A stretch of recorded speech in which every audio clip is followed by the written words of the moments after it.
Hey guys, in this video I want to talk about how to beat the heck out of your backlog, as it is a battle that we all can have, and if we just keep on getting games, it can grow and grow to a point where we start questioning if it is even possible to beat every game we have. And you may ask, why should I listen to you?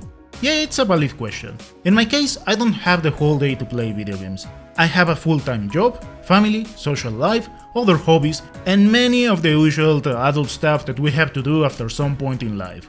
However, I managed to beat a lot of video games every year, keeping in check my backlog. For this, of course, I needed to create a strategy. So for me, I have two important rules that I want you to keep in mind.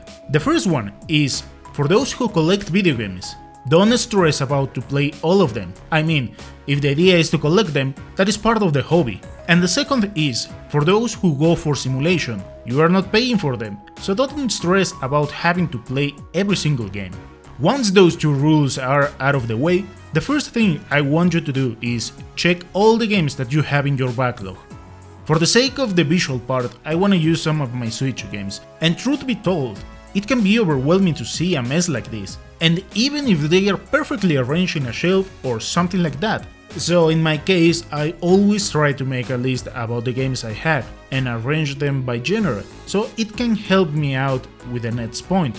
Once you have an arrangement, however you feel much more comfortable, just choose 10 of those games. But I want you to begin with a game that excites you the most, then a game that you wanna play but maybe you are not so sure about it. For the third, once again, a game you want to play, and so on. Why in that order? Because oftentimes we end up neglecting those games that do not sound as entertaining, but also something I want you to keep in mind is try to avoid going for the same subgenre every single time. To put a quick example, in my case I like first-person dungeon crawlers, but beating back-to-back 10 of them most likely would lead to a burnout. And then we can start developing this kind of attitude that goes like, oh my god, I don't know what to play. Actually, you know what? I don't feel like playing. And remember, this is more like a marathon rather than a sprint.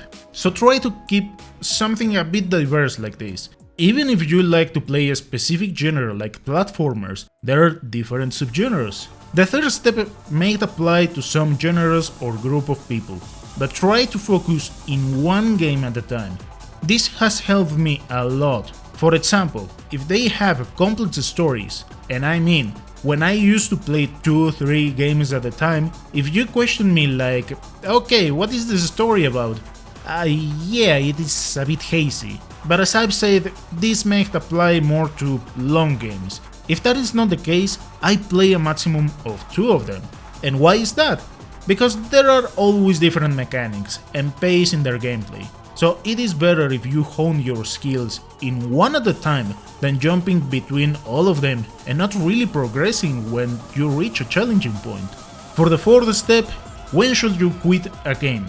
This is another open point, but keep it in mind. In my case, I always give a good try to every game.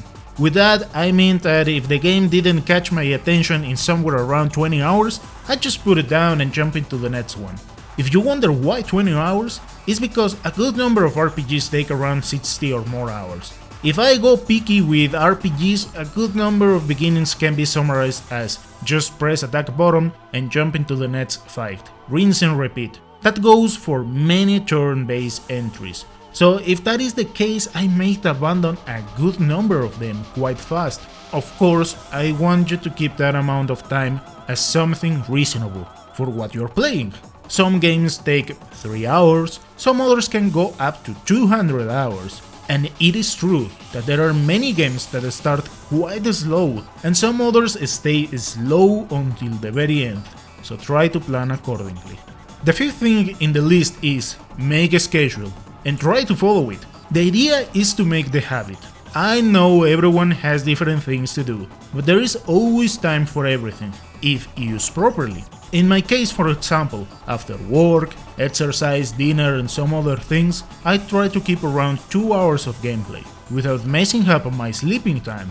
And I mean it that way. because that sense of freedom to use the whole night, to end up destroyed in the morning and just falling asleep between every meeting doesn't really help. To end up coming home and after exercising and having dinner, you put me to read those 30 minutes of story and the backlog is the one that is beating the shit out of me. At least in my case it goes better if I sleep properly, even if that means just playing 1 hour. For the sixth step, do I go for easy, normal or hard? This one is another question that may arise, and truth be told, pretty much any video game in hard difficulty is going to take longer to beat, so think this one carefully. For those games where you can have a blast with different mechanics, sure, go for hard difficulty. On the other hand, if it is a challenging game since the beginning, don't force yourself, unless you are able to change difficulties whenever you want.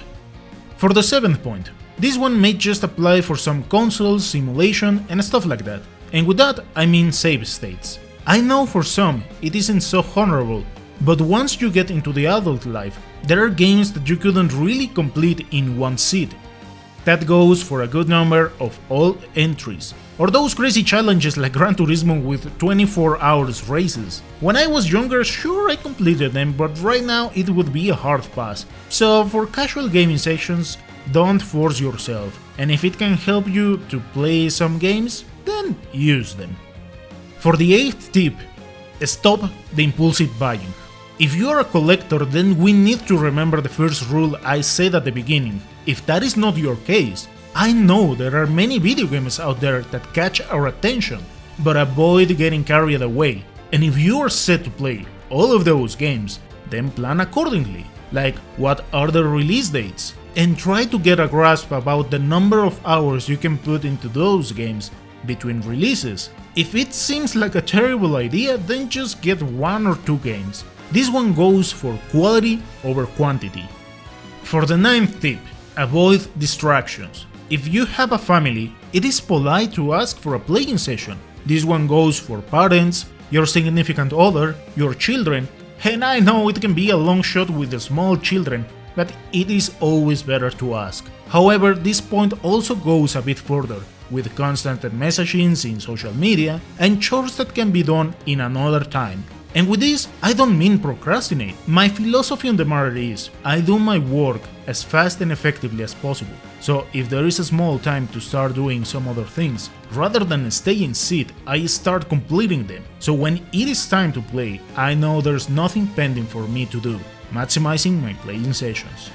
And for the 10th tip, this thing may sound dumb for some, but learn to take small breaks between playing sessions.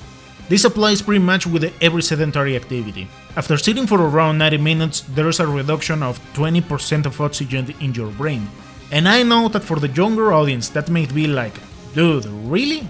And yep, once you get old enough, you can end up falling asleep easy, start forgetting stuff, and of course your brain decays faster if it doesn't have enough oxygen. As young, yeah, I didn't care about that, but with age it is important to relax a bit. So don't force yourself to play so much. Take little breaks, regain that focus after some stretching, and get to beat that game. In the long run, your body and brain will appreciate it. Those are my top 10 tips to start beating your backlog. I know it is a fierce fight, but with some discipline, you will get there. Thank you so much for watching, and I'll see you next time.